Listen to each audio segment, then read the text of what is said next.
Good afternoon, everyone. Good afternoon, sir. Good Good Good afternoon, sir. afternoon, afternoon, sir. sir. Good afternoon, sir. Good Good afternoon, afternoon, sir. sir. Afternoon, sir. Good afternoon, sir. Good afternoon, Thank sir. you, everyone. Good Good afternoon, afternoon, sir. sir. Sir. I'll request everyone, the students, to mute themselves.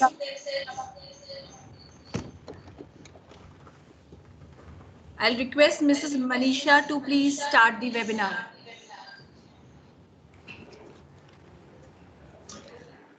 Good afternoon, everyone. On behalf of our Honorable Principal Ma'am, Mrs. Neetu Rathore, staff and students of Army Public School Pathankot, I, Manisha Sharma, extend a very warm welcome to Mr. Rajendra Ratnu, Joint Secretary Department for Promotion of Industry and Internal Trade in today's webinar. Being an IS officer, he does not require any introduction. As they say, a star is always a star no matter what stage it is at. Such are the accolades in Mr. Ratnu's career library. Mr. Ratnu is an IS officer. He is the recipient of coveted Prime Minister's National Award for effective implementation of NREGS works. He has twice won Chief Minister's Award for Best Collector for Effective Public Grievance Redressal. He was conferred with prestigious Yuva Ratna Award by Governor of Rajasthan in 2010. His journey from being a university professor for psychology to a top-ranked official is not only remarkable but truly inspirational. Sir, it's a great privilege for Army Public School Pathankot to host this webinar, Meet an IS, Become an IS for our learners in the presence of such eminent personality like you. Let me remind our learners that these officers are the true soldiers of our civil society when it comes to administering the system in normal situations or in situations like the latest pandemic our civilization is hit by. Without further ado, I invite Sir to enlighten us all with his valuable thoughts and share with us his life journey from being a student to becoming an IS officer.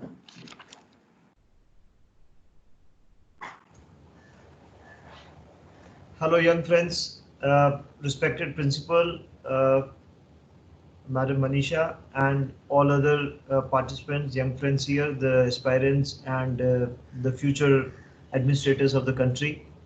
I'm really delighted to meet all of you because it is for both that it is not learning is not a one-way process. In the process, I hope that I also learn something from you, and also it is also a break from our uh, very hectic and other routine kind of job, which gives us a refreshing break.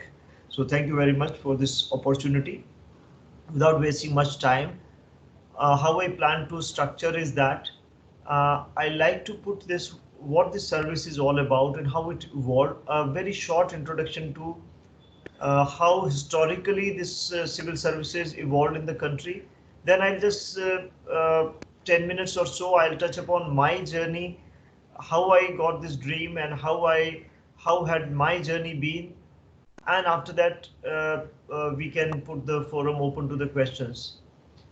So maybe around 20 minutes. I take 5 minutes in telling about history of civil services and how, as a colonial tool to really regulator to a facilitator, how this has traveled and how it has metamorphosed into a different kind of. Am I audible properly? Should I raise my volume? Am I audible? Yes, sir. Yes, sir. Okay.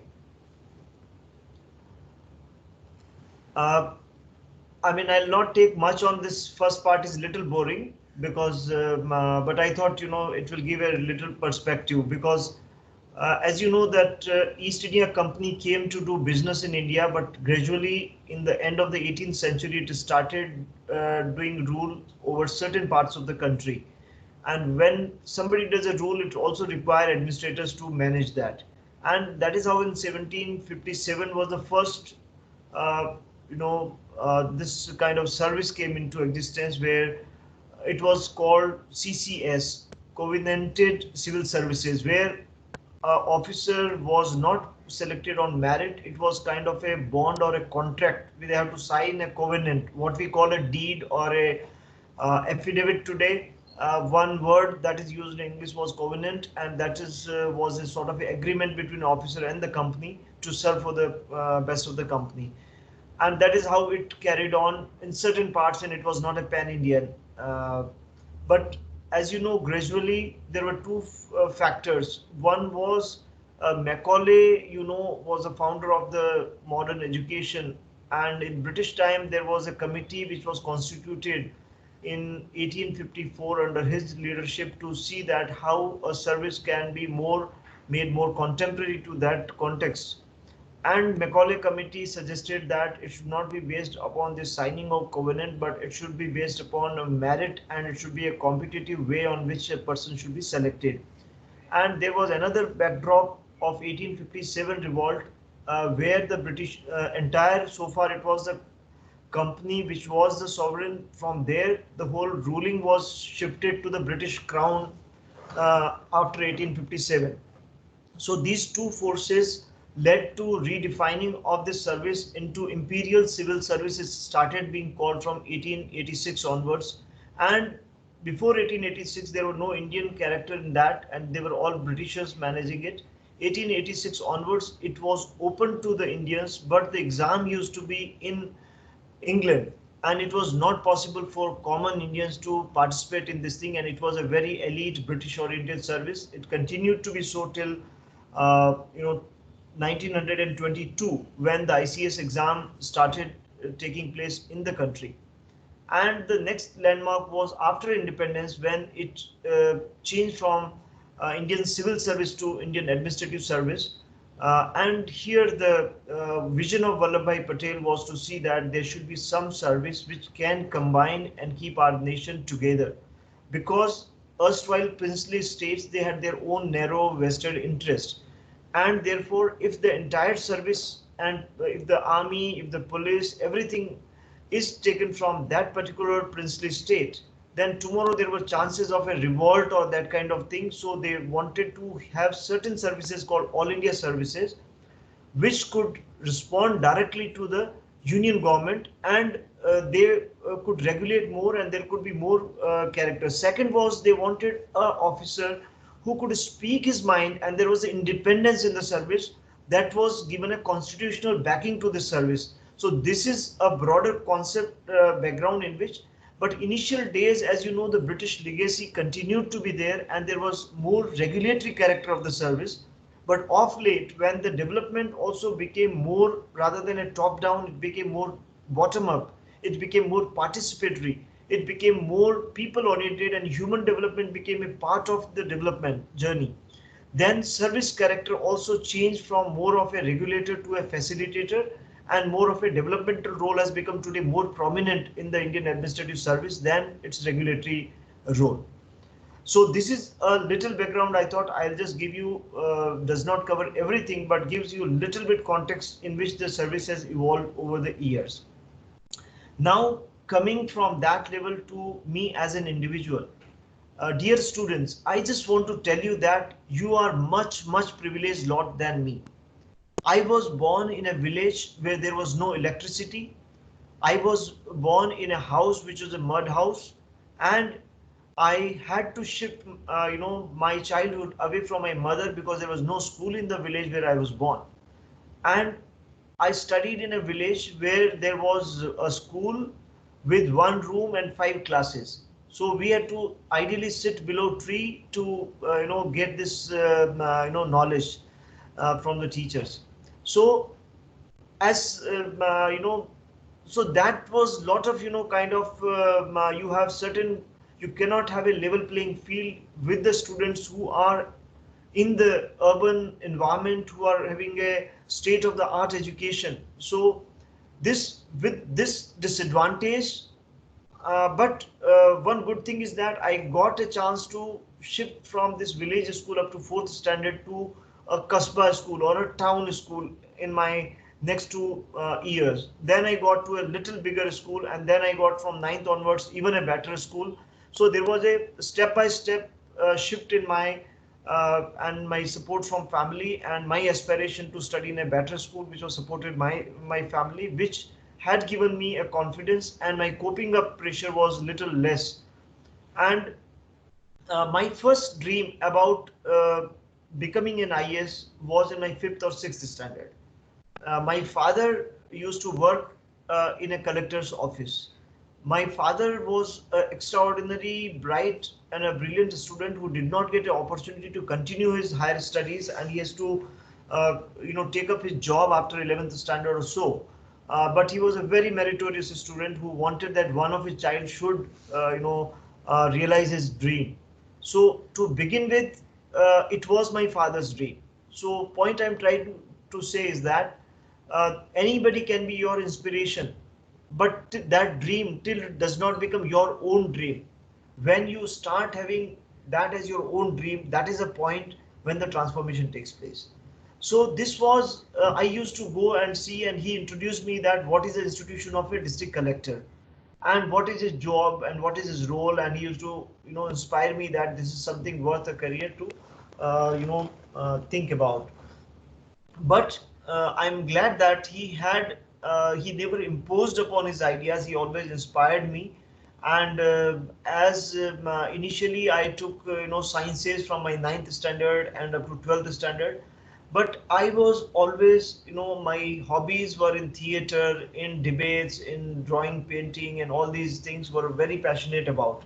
So I was overall a good student, but I was not in the top bracket of those students who will be, all teachers' favorite, and they will be, toppers in all subjects. So I was not in that bracket. I was sort of, concentrating on my theater, on my debating skills, and on my, my hobby. Another hobby was those days, painting and drawing. So all these used to take little time from me, and sometimes science teachers were little annoyed with me that you are not that fully involved into your study. So I'm not trying to encourage that you don't focus on your studies now. I think that you should not carry a wrong message. Point I'm trying to say is that that you do not require to be the most brilliant person on earth to become an IAS. You don't require to be a richest person to become an IAS. I think this is one of the very fairest kind of competition which gives everybody an equal opportunity. And Union Public Service Commission is such a platform which actually, transforms your life. I mean, and education and UPSC, these two are the factors I give credit, which has really transformed me into not only, it is not a question of position, but the kind of experiences you gain through certain assignments are so enriching and so much memorable. Then I shifted after 12th standard. I thought, I'll be better student of other subjects. So I shifted to humanities. I was a student of economics, of psychology and philosophy, and I really loved these subjects.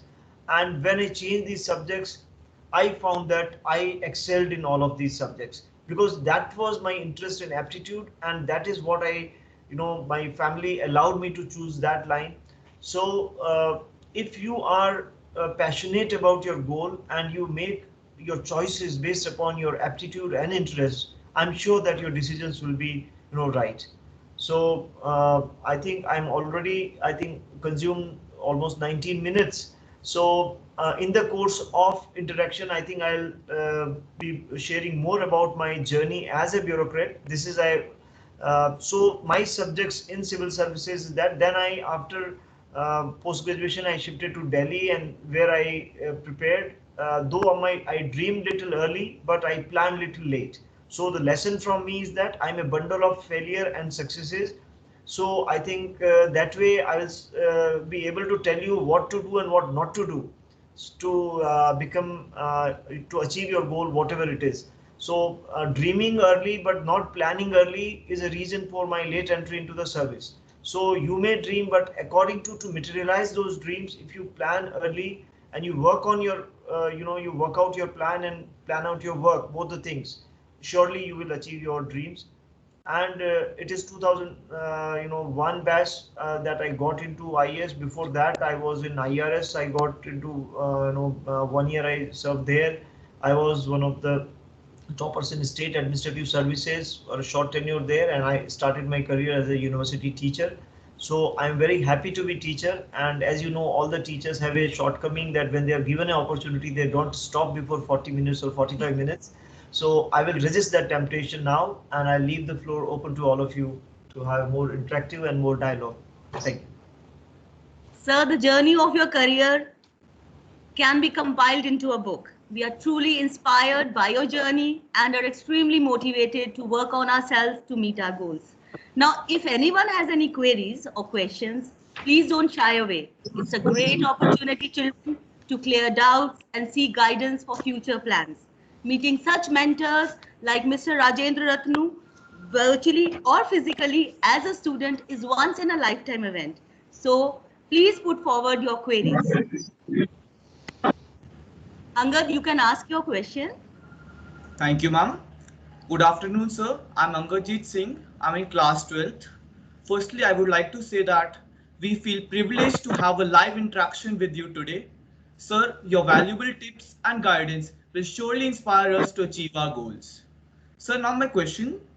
Sir, as I'm a science student, I will be joining some engineering course after 12th. So should I opt for science subjects for the civil services or the humanities subjects? As I've noticed most of the aspirants opting for humanities. And so which subjects are more scoring in civil services? Well,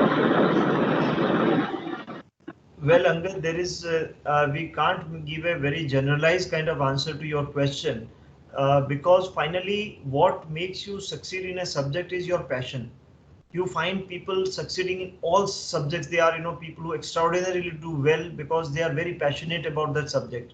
So in engineering, I think there is civil engineering, electrical engineering, and mechanical engineering. These are three subjects which are there in the list of subjects.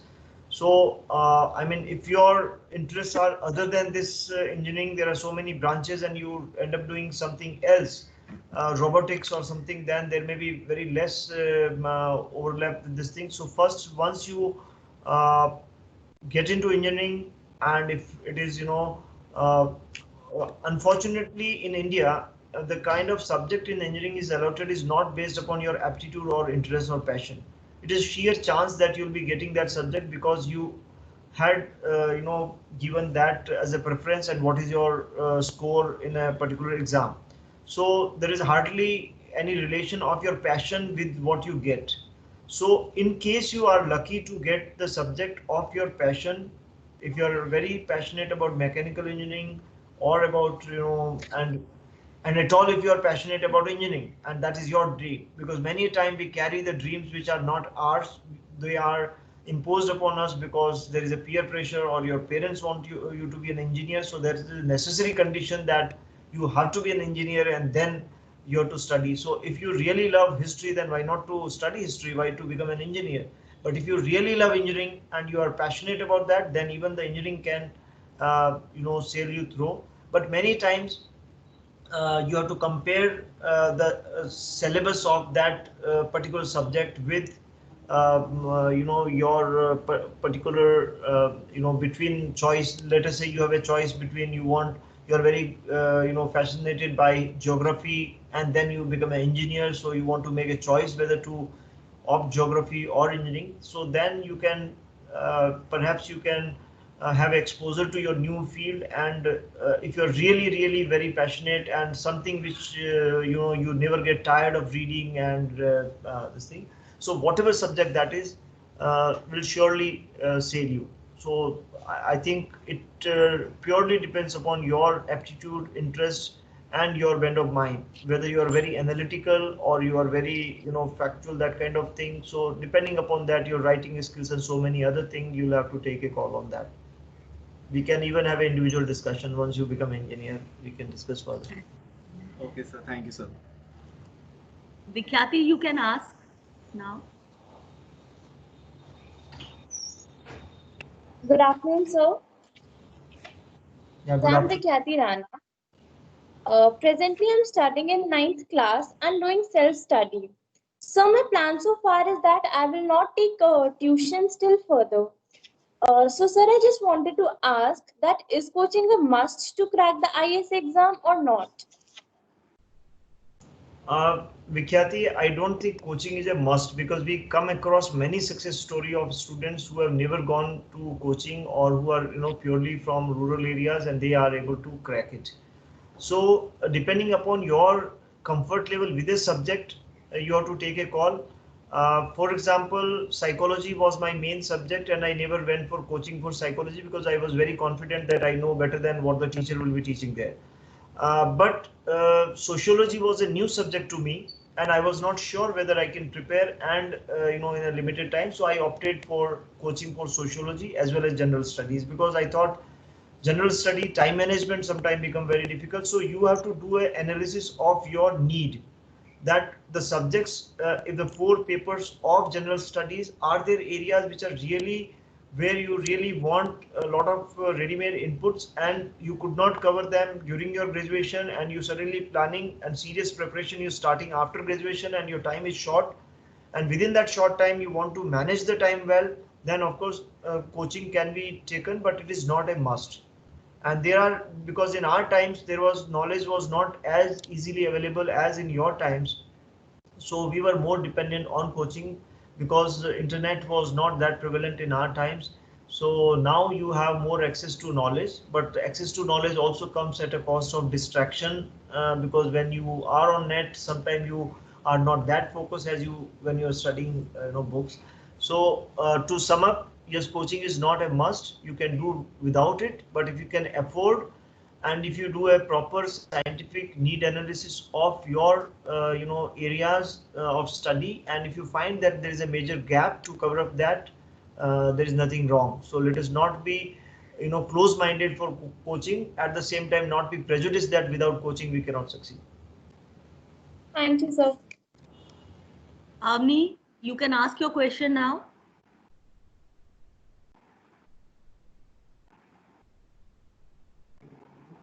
Pavni?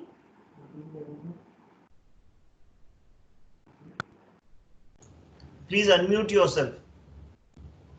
Pavni, unmute yourself. Good afternoon, sir.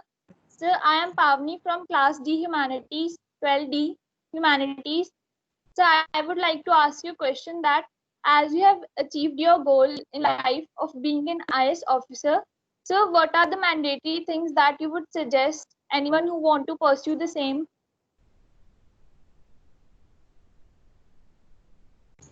Thank you, Pawnee, for your question. Well, certain things, yes, I can say that they are sort of mandatory. One I'll say is the habit to be aware about what is happening around you at a global level, at a national level, and your local level. So that can awareness can come through either newspaper or being reading newspapers, magazine, or through listening to news bulletins. So that is one mandatory, that you should be updated with current affairs, so that will sail you through, and this is something which you cannot prepare suddenly. Secondly, I will say that try to get organized. That getting organized, because whether civil services preparation or civil services as a career, it gives you multiple tasks at the same time. There is a limited time and you have to achieve a lot, whether in terms of reading while preparing or in terms of after getting into service also. There are multiple targets and tasks given to you and you have to achieve them. So if you are a serious aspirant, not only to crack it but to also be a successful civil servant, then you should in early your career, early age, you should inculcate the habit of being organized and punctual of time and better time management. And last but not the least, a positive attitude. Thank you, sir. Shambhavi Allar, now you can ask your question. Good afternoon, sir. My name is Shambhavi Lad. I study in class 9D. So I'm really curious to know about your struggles, the struggles that you faced during this journey of yours becoming an IS officer, sir. Thank you. I think I have gone through a very long struggle, and so as I told you that I started dreaming early in my life about this as a career, but I did not start really preparing for this thing. But nevertheless, in the university also, once I switched over from sciences to humanities, I started enjoying my subjects, and I really went dwell very deep into the subjects.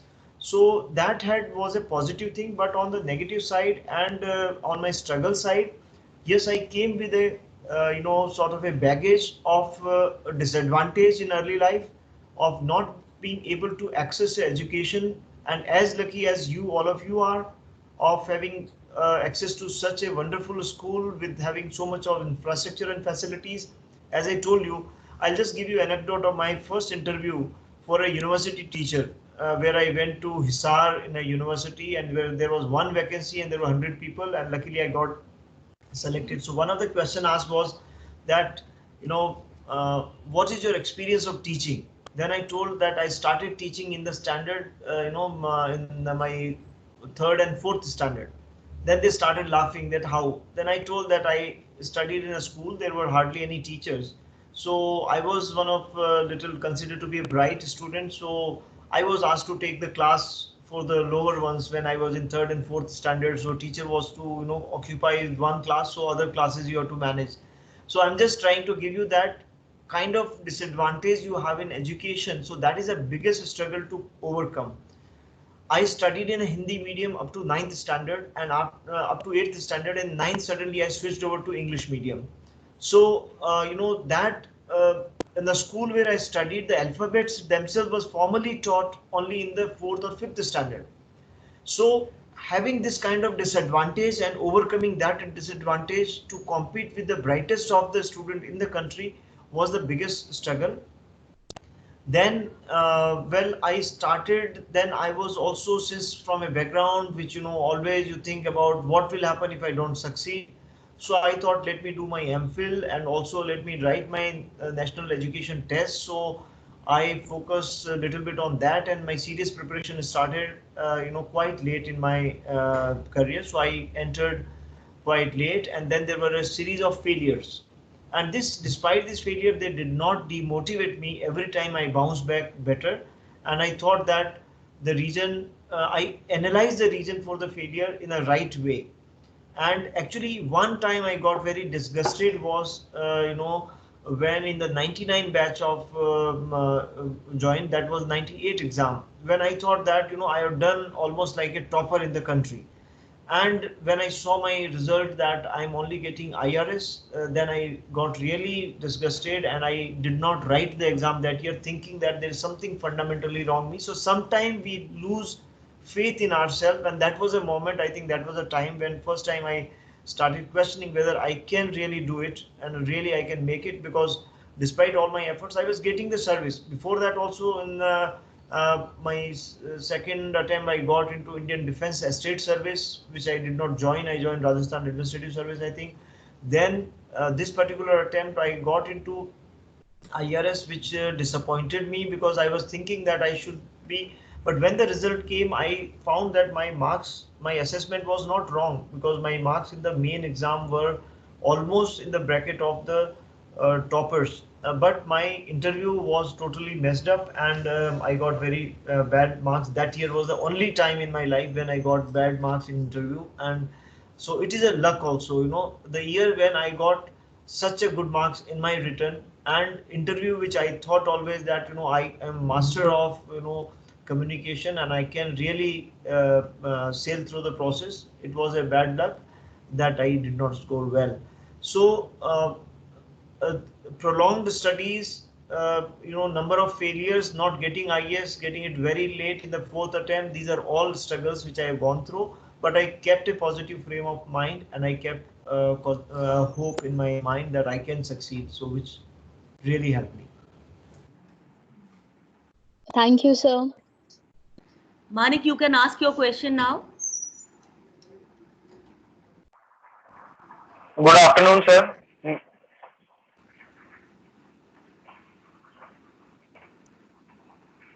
Good afternoon, Manik. Please go ahead.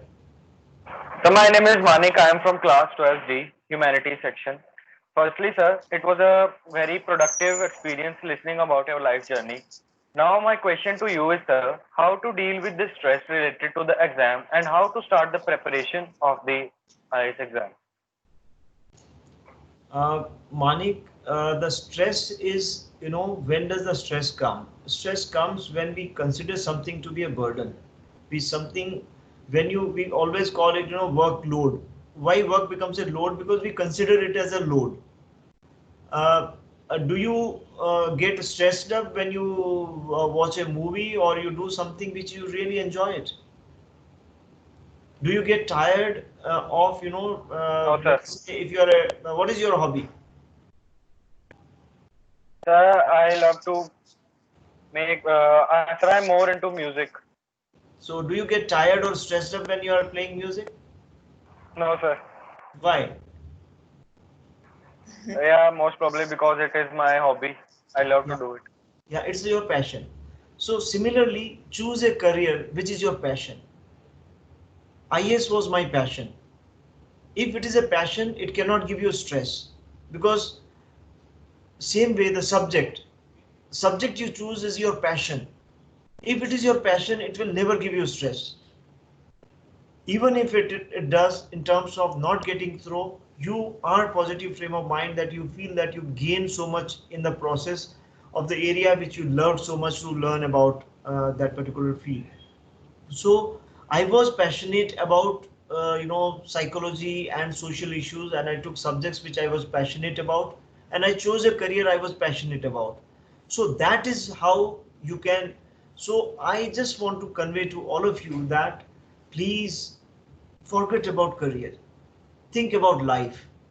Life is much bigger than career. Career is very important, but it is a part of our life. So when you have clarity about your life, that what you are looking in life, and if there is a coincidence of what you are looking in life and your selection of your career, what we are looking in life, what should be goal of life? I think happiness, not a material happiness, but an intrinsic happiness. You really feel at the end of the day that you have done something worthwhile. And if that is the aim of life, then your hobby is equally important. If your parents, your family, they are equally important, your job is equally important. So if you are able to understand life, the career will become a subset of that, and it will not give you stress, because it is a part of much larger landscape of you. So don't equate any ever the studies and career. Give them due importance, but not equate them with life. Life is much bigger than your career. Life is much bigger than anything else. So they are all subset of life, but not substitute life. Rightly said. Thank you. Thank you very Thank much, you. sir. Urvi, you can ask your question now. Good afternoon, sir. Sir, my name is Urvi and I'm from class 10. Sir, I always dreamed about becoming an IFS officer. So, sir, I would like to ask you, sir, what is the suitable track and what are some tips through which I can succeed in becoming an IFS officer? Uh, which class are you in? Here? Urvi. Urvi? Sir, 10th. You're 10th. Okay. Urvi, there are no different exams. The exam is same for IS and IFS. Both the exam is same, and it depends upon your performance in the exam as well as your choice. If you're given IFS as your first choice, because number of vacancies in IFS are relatively lesser than IAS, and so you have to two things. You have to remember to give that as a choice when you're writing your mains exam. Second thing, your preparation should be adequate enough to be in the top scorers, so that you can be there in IFS. So track is same. I mean, there won't be any different kind of thing for clearing the exam, but being successful as a diplomat, you should also be concentrating a little more on the international relations from beginning. That may not be part of your exam because exam pattern is same, but as you know, success is not a destination, it's a journey. So having a sound strong footing into or your interest into international affairs, and particularly India's relation with its neighbors and major powers and multilateral agencies. So that will give you a strong footing. And as during the course of our discussion, I have given many tips to other students. They are all common to you also. There is no separate track or tips which are required for you to become an IFS. It is same as I've been telling to other students. Thank you. Thank you, Anubhav, sir. Thank you, sir. Now, Anubhav, you can ask your question. Good afternoon, sir. Good afternoon, Anubhav. Sir, my only doubt was how did you manage to keep up with this consistency, and how were you motivated throughout your IS preparation? As I think I have partly answered this question earlier, that if something is your passion, then the motivation comes intrinsically. You do not have to look for the motivation outside. So if you choose a career which really truly inspires you and motivates you, if it would not have motivated me if it remained my father's goal. The moment it became my own goal, it became a part of my life's goal. It became intrinsically motivated, and my goal was to serve people. I thought that I will do service to the country. If I succeed in IAS, well and good.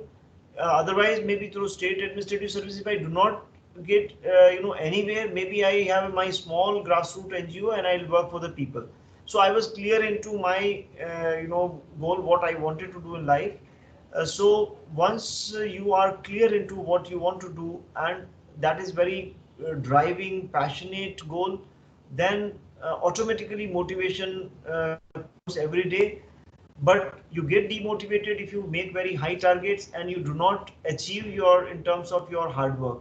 So we have to make targets to achieve the larger goal. We have to set particular days target or weeks target in a manner that you are able to achieve them. Otherwise, it is sometimes frustrating if you aspire very high but you do not work hard on that side.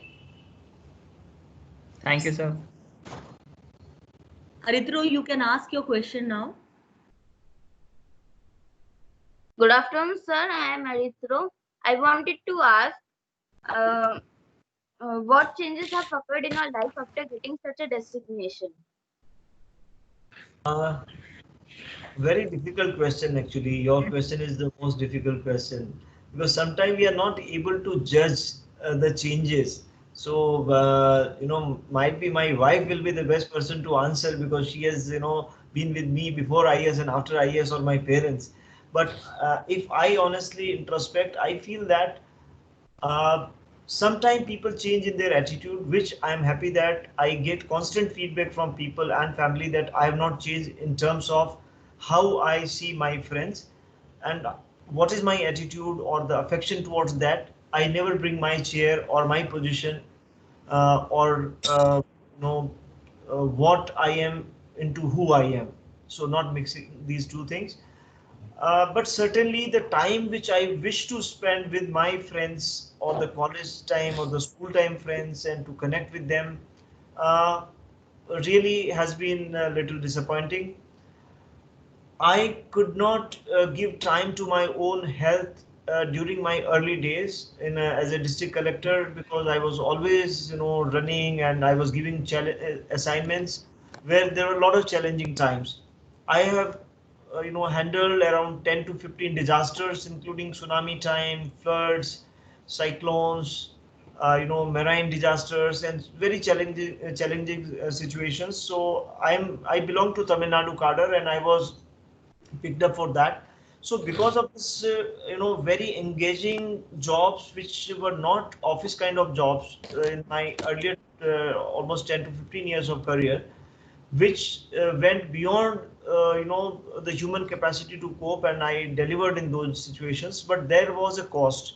There was a cost to my own health. There were costs to my family, and cost in terms of social costs. So other than that, I don't think I changed. And those changes were, a call of duty and call of nation, which I had to deliver, and I had to sacrifice on other fronts.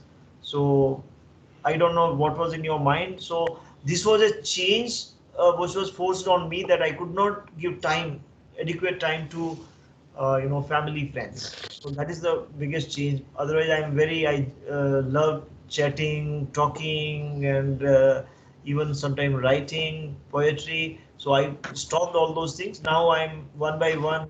I'm trying to revive those things. And these days, sometime I write small poems, and I'm just trying to becoming again a human being in true sense. Thank you. Thank you, sir. Ayan, you can ask your question now. Good afternoon, sir. This is Ayan, sir. I study in the 9th standard currently. Sir, it was quite wonderful interacting with you, sir. Such a pleasure. Sir, my question is that what kind of grooming can we bring about in us while preparing for the written exam, sir? Thank you, Ayan. Well, your question was partly answered in one of who had asked me that what should be the mandatory kind of habits. I think it was Pawnee who had asked me that question. So in that partly I answered, but still I'll try to answer you again. That work out a plan out your work and work out your plan. It's very important that you should learn to be, because not only to succeed in a career but also to continue as a successful person in your as a civil servant. You will require that you have to be organized, and you have to manage your time well. What type of environment? Set achievable target. Don't set unrealistic targets, but that otherwise that leads to frustration, and you lose sight of your targets. So either you lower your goal or you raise your hard work. If you make a very high target, a high goal, as ambitious as becoming a civil servant, and you have a habit of not working hard, then better you change your goal or you change your habit. Both the things cannot go together. Then coming from a very because medium of expression in exam is writing. I think so you have to learn to understand the question. Whenever you're writing, whether it's a 12th exam, it will be very useful to you, or any other exam during your graduation. Sometimes what happens that we are obsessed by what we know rather than what is being asked in the exam. So give a few seconds of very peaceful mind to understand the question and the keywords in a question, and write what is asked in the exam, and analyze the question into different parts, that where you have to give 20% focus, where you have to give 60% or 80% of your focus in the question, or where again you have to give. So sometimes they say that define this thing, then say explain in detail this thing, and are there any argument against it, let us say. So you have to understand that the main frame of the question is to explaining those concepts. Before that, definition part was a 20% focus on that, and critical analysis may be 20%. So 60% focus of the time you have to give to the middle portion. And there again, you understand what is the key factor, whether it's asking critically analyze, it's asking analyze, it's asking explain. So each word has a different connotation. So you have to understand those connotations and to write accordingly. Then be in habit of taking notes from early this thing, so that will help you. Thank you. Thank you so much, sir. Divyanshi, now you can ask your question. Good afternoon, sir. Sir, I'm Divyanshi of class 11D Humanities stream. Sir, I wanted to ask what kind of preparation do we need to do during graduation that would be beneficial for the civil services exam later? As you know, sorry, you are your name, please. Sir, Divyanshi. Okay, Divyanshi. Okay. So during your graduation, you have to understand what is the pattern of civil services. In my time it was different, but in your times it is quite different. So in preliminary exam you don't have any subject. Okay, it's all aptitude and general knowledge. It's purely objective type question. So for that, you require general studies, you require a long-term preparation. You cannot build overnight. Okay, so you have to have a 4 question papers which are there. Actually, ideally, 11th and 12th is also not a bad time to start looking at the syllabus of the civil services if you are a serious aspirant. If you feel that you want to, unlike me who was dreaming and who did not think about how to prepare and who did not have a guidance, I never saw even IAS officer interacting with me. You are lucky that I'm, your principal and your teachers are able to contact, me and have a session on one-to-one with you. So I'll request you that if you're really a serious aspirant, then you look at the general studies syllabus. There are 4 papers in the mains, and start focusing on that from beginning. And in graduation, pick up your subject, discover your passion, that which subject actually. So first discover your passion and take that as a subject in your graduation. Unfortunately, in India, we do not get the subject by our choice, because in the American US system of liberal arts, there is a choice by that what is you are most passionate about, and that subject you can choose. But in Delhi University, for example, it is goes purely by percentage, and it is thrusted upon that if you are having this particular bracket of percentage, then necessarily you cannot have that subject. So those kind of limitations are there. So if overcoming those limitations, still you are able to find passion in that particular subject, and you are able to discover that what subject really you are passionate about. If it is the same subject we are doing graduation in, if it is not the other subject beyond that, you can start preparing your notes and studying that subject. So in the 3 years, slowly you can cover up your subject and build the foundation for your general studies by reading newspaper and supplementing other sources, so that at the end of it you do not, and without compromising on your output of the graduation. Thank you so much, sir. Thank you. Angelina, now you can ask your question. Angelina, 11C. Mute Good yourself. morning, sir.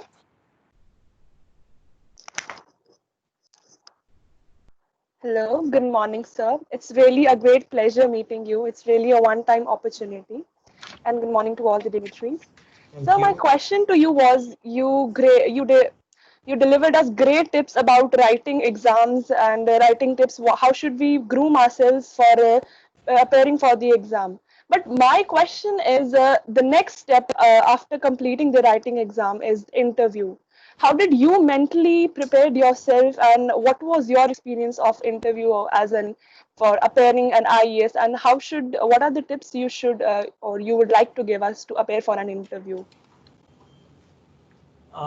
Angelina, I think a little early, but it is good to ask this question, because interview is a test of personality, and personality you cannot suddenly change when you are preparing clear your main exam.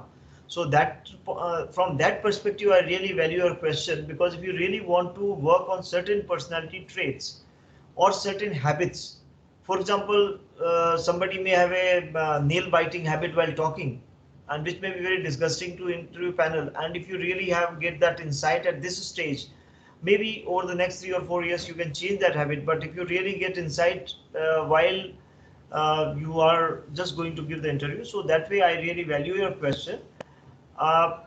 For an interview, as I told you already, that interview is a test of personality and not of knowledge alone. Knowledge or the questions are the way sometimes they want to judge you, that how well you handle, or even how seriously you took your subject. So that also speaks about your personality, whether you are casual about that subject and you have taken that subject just to clear your exam, or you have taken that subject to really gone into the details and depth of that. So interview, 2-3 things will always, one is that interview is always around your biodata. So you have to be very clear about those areas. Okay, like what are your hobbies, which place you were born, what were your subjects in graduation, any other awards or other things you have won, your sports. So around these only mostly it is happening, or the current affairs or your subjects. So what you write in your form in the mains exam, around that form only your interview will be taking. So contours are broadly known.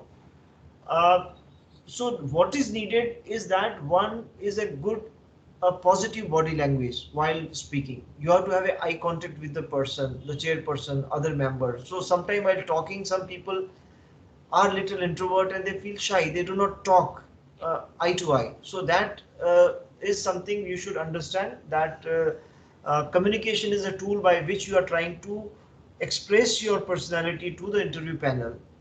Second thing is, again, as I told you earlier, that understanding the question, like what is the question asked? Okay. So interview, sometime what happens that we are obsessed with what we have read. We are obsessed with what we know rather than answering what is being asked. So be focused on what is being asked. So learn to be in that present moment. Manage your stress well. Before interview, have a good sleep, be decently dressed, have a positive self-esteem, and do not try to compare with those people sitting around you, because sometimes you feel that some people look very studious and they really give very nervousness. Before interview, the fellow will be talking certain areas which you do not know, and that 1 hour before interview is really horrible. The other people are trying to, some people have a habit of वो मतलब जिसको हिंदी में बोलते हैं झाड़ना, अपना ज्ञान सबके सामने बताना चाहेंगे कि हम बहुत जानते हैं. So this really, so just don't bother about who are around you. So be focused on this thing and have a very positive self-esteem. And and a positive attitude. Don't get nervous, because sometimes they deliberately ask sometimes question to make you nervous, and that is the art that how you handle. Sometimes don't be too much of disagreement. You can have a disagreement on a very strong point where they're trying to judge whether you are able to take a stand or not. But sometimes people just try to fight out with the interview board for some petty point which they want to make. So that sometimes again reflects badly.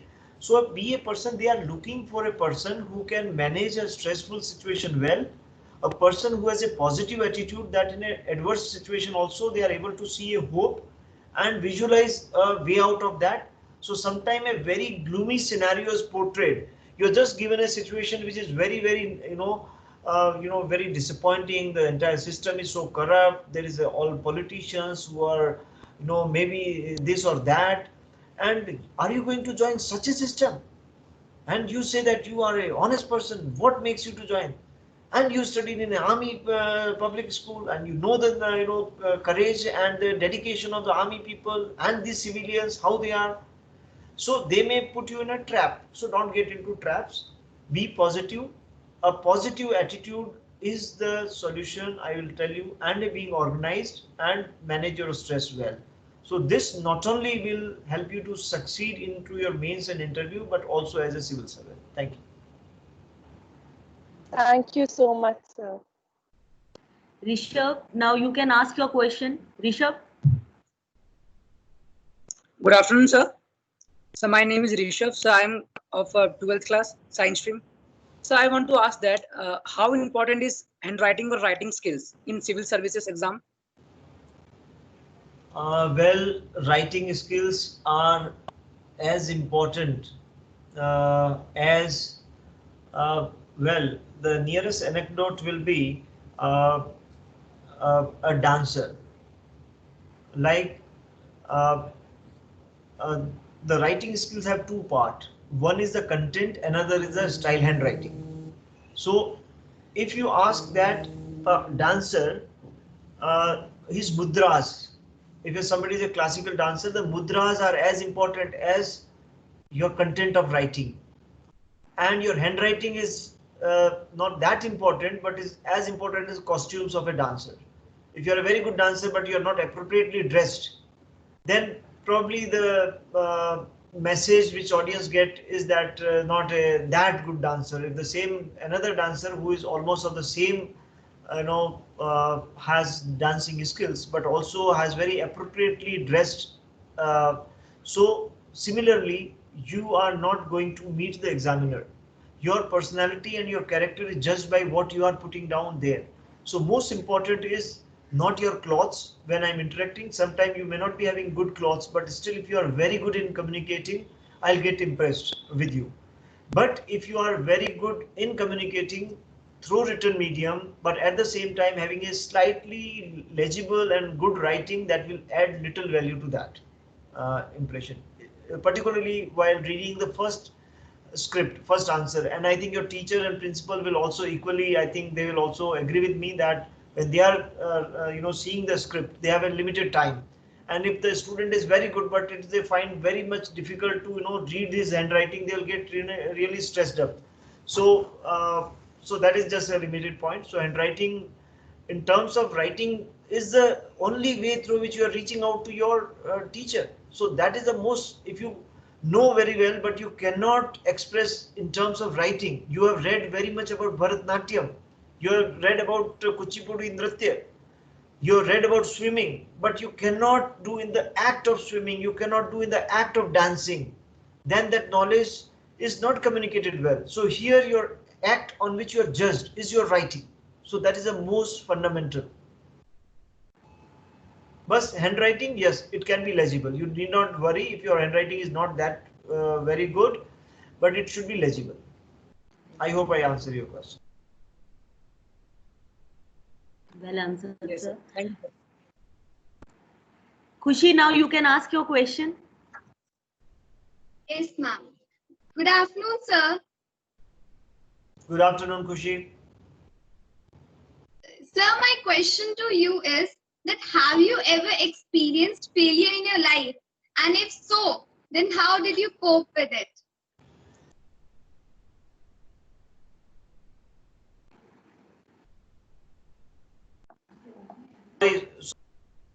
Sorry, I got muted. Khushi, I think I have answered your question already. I am more a bundle of failures than successes.